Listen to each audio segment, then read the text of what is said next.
Microsoft reached out to me the other day and asked, Hey, would you like to play our new game, Minecraft Legends, early?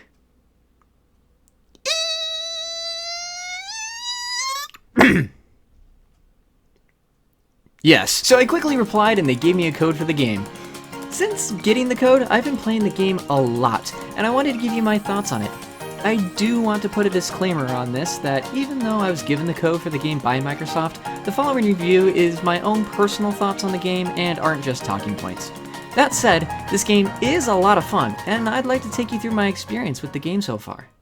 When I first got the game, I really wanted to play through the campaign. I didn't want to get too far into it because I wanted to save the experience for when it releases fully, but I did want to play with it a bit in order to get familiar with the game and to give a proper review of what it has to offer. I was surprised how smooth the game ran and how great the graphics looked. The frame rate was very stable and every part of the game was eye candy. I hopped into the campaign and played through about the first hour of it. The tutorial was a must for me and helped me get a good grip on the controls. I know, that's what tutorials are for, I hear you say. Well, even so, the controls aren't identical to the original Minecraft game, and I found myself trying to use those controls for the first 2 to 3 hours of playing. If I hadn't done the tutorial, I would probably still be making those mistakes. The tutorial itself only takes about 5 to 10 minutes to get through, so it's a worthwhile thing to do and will help enhance your gameplay. After the tutorial, you're thrown into a battle, which just feels like an extended tutorial. In fact, the whole first hour feels like an extended tutorial. That said, it doesn't distract from the game or the story, which we will talk about in a further review section. After I spent time on the campaign, I was itching for the multiplayer experience. I jumped into a campaign co-op game first and re-experienced the start of the campaign, so I could compare it with the single-player experience. Having multiple people help in the campaign felt much easier than in single player, duh, but almost to a fault. If that's an issue for you, but you still want to play with friends, thankfully there is a difficulty setting where you could make it a bit harder. There's also another mode called Lost Legends that I haven't tried out personally yet, but I will, that seems like an extension of the campaign, with monthly stories that come out to beef up this game further. Finally, I wanted to jump into the last mode, PvP. Now, if you know me, I do not like PvP at all, so I was pretty nervous getting into this mode. I'm terrible at fighting and can't win 1v1s to save my life. Okay, enough stalling. Yes, PvP is my favorite mode. I can't get enough of it. I have a minor addiction. Help me, please. PvP has a lot going for it. You don't miss any of the campaign story by playing PvP, but you might not understand what everything does in PvP until you get a good chunk of the way through the campaign. So it's so important to sort through all of your options for buildings and armies in the mode. The strategies are all over the place, in a good way, and pretty much every playstyle can be rewarded if you play your cards right.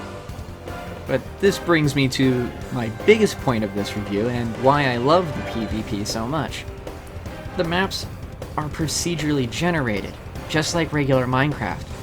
This means no one battle is exactly the same, because the maps themselves are almost never the same, and why there isn't one specific meta that I've personally found yet.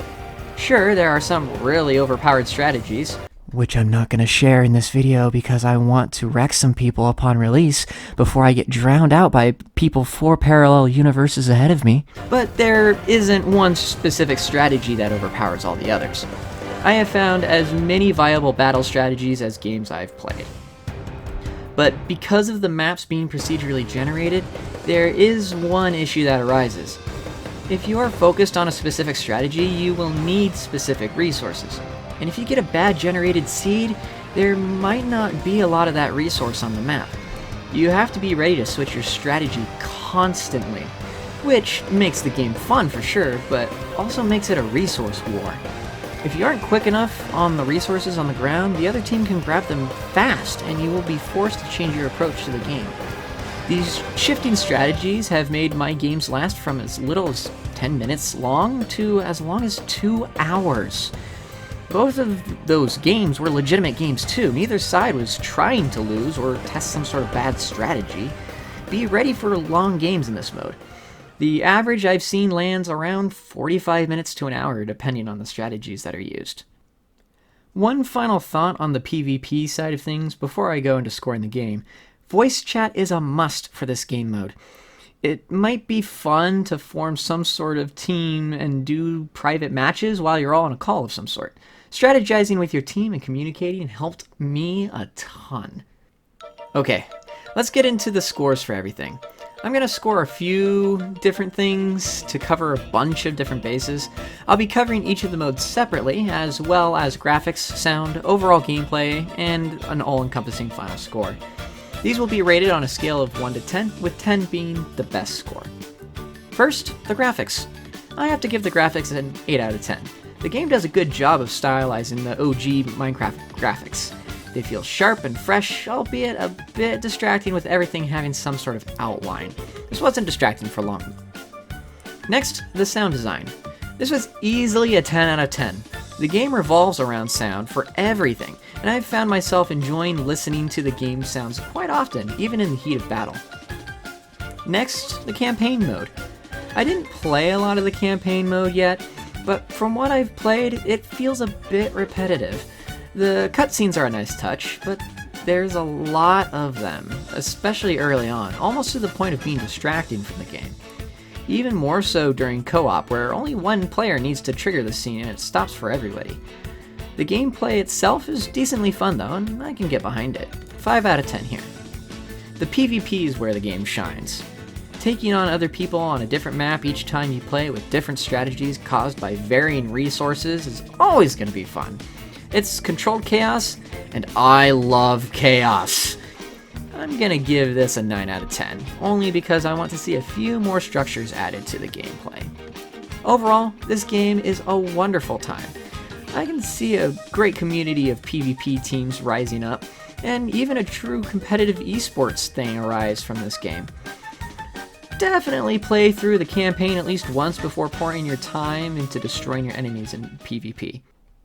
8 out of 10, your defenses have nothing against me. Come at me and fight.